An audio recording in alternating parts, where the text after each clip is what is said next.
বন্ধুরা, আমরা আসছি হলো পেঁয়াজ সংরক্ষণের যে ব্লোয়িং মেশিনটা বসানো হয়েছে সে একটা ঘর দেখানোর জন্য। আসলে কিভাবে পেঁয়াজটা রাখছে আপনারা আমার সঙ্গে থাকবেন।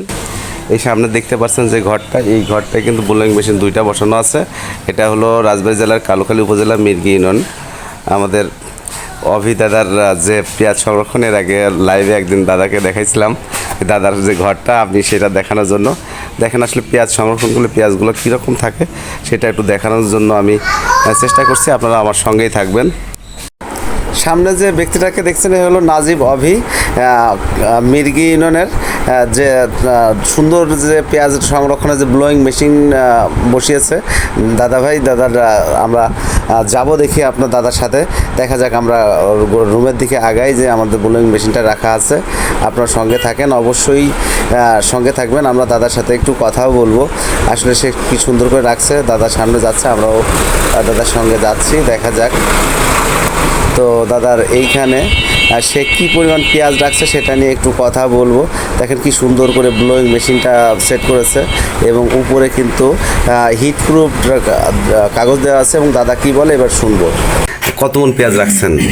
না, আমার আসলে দুইটা চেম্বার করা, বাট এখানে যে পর্যন্ত রাখা যাবে ওই পর্যন্ত রাখা হয় নাই। আমার দেখা যাচ্ছে যে আপনার 300 মন রাখা যায়, বাট আমার 200 মন করে রাখা আছে। 200 মন করে দুইটাই 400 বা 450 মন আর 450 মন। এগুলো সবই কি জাত? এগুলো সব আমার হাইব্রিড। আর সুইচটা কি অটো সুইচ লাগাইছেন? না, অটো সুইচ লাগাইনি আমার, যেহেতু আমি বাড়ি থাকে সবাই, যার এগেনস্টে দেখা যায় যে একটা টাইম করে দেওয়া আছে, ওই টাইমের এগেনস্টেই সব কিছু। ক ঘন্টা চালান? আমি আসলে অনেক করি না, দেখা যায় যে সকালে ঘুম থেকে উঠে 4 ঘন্টা চালাই, আবার বিকেলে আবার 4 ঘন্টা চালাই আর কি, 4 থেকে 5 ঘন্টা, মানে 8-9 ঘন্টা প্রতিনিয়ত। 8 থেকে 9 ঘন্টাই চালাই। 8 থেকে 9 ঘন্টা একটা দিনে, সারাদিনে 8 থেকে 9 ঘন্টা। আপনি তো এর আগে তো 1-2 মাস তো চলেই গেছে।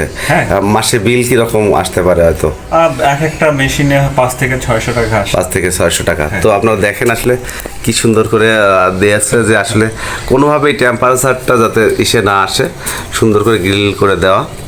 তো আমরা এইটা দেখেন, আর আমরা সামনে আরেকটা চেম্বারটা দেখি, আরেকটা চেম্বারে যাই। আপনি যান সামনে, দেখেন আসলে কৃষিটাকে আমাদের আধুনিকতার সাথে যে পৌঁছাইতে হবে, এটাই হলো সবচেয়ে বড় কথা। কারণ কি, আমরা যদি কৃষিটাকে ডেভেলপ না করতে পারি, আমাদের দেশটা কখনোই ডেভেলপ করা সম্ভব নয়।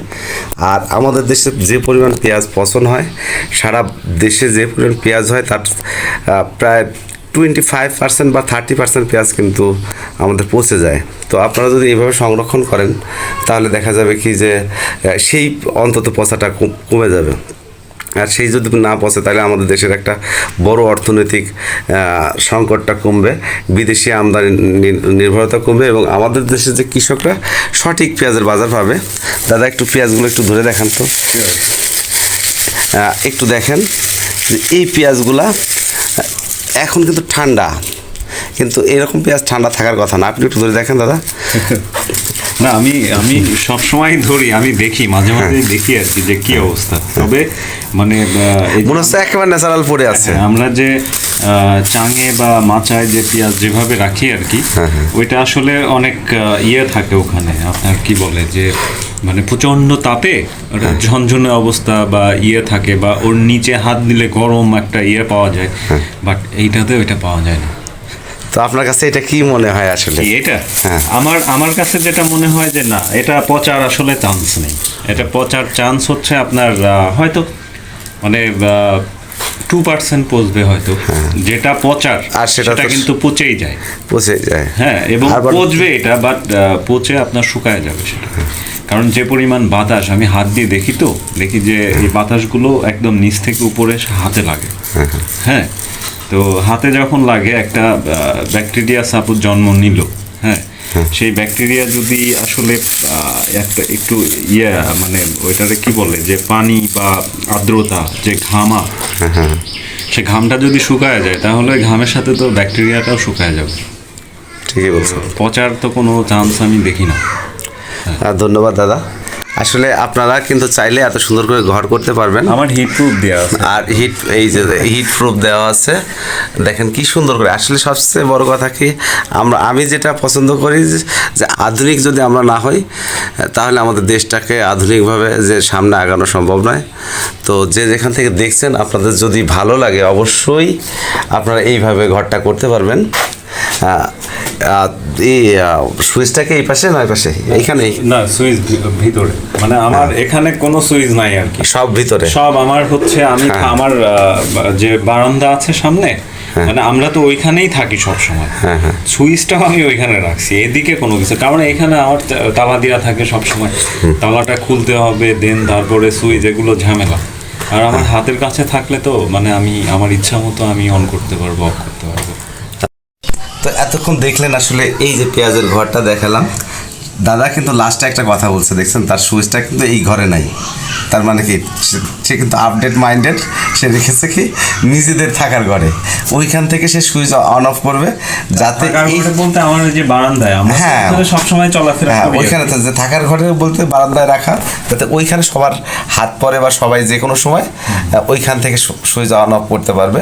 তো আপনারা করলে এই সিস্টেমটা করবেন, যাতে আপনাকে আবার ঘর থেকে বের হয়ে এসে সুইচ অফ অন অফ করতে হবে, আর ওইখানে থেকে করলেন তাহলে আপনাদের জন্য সুবিধা হবে।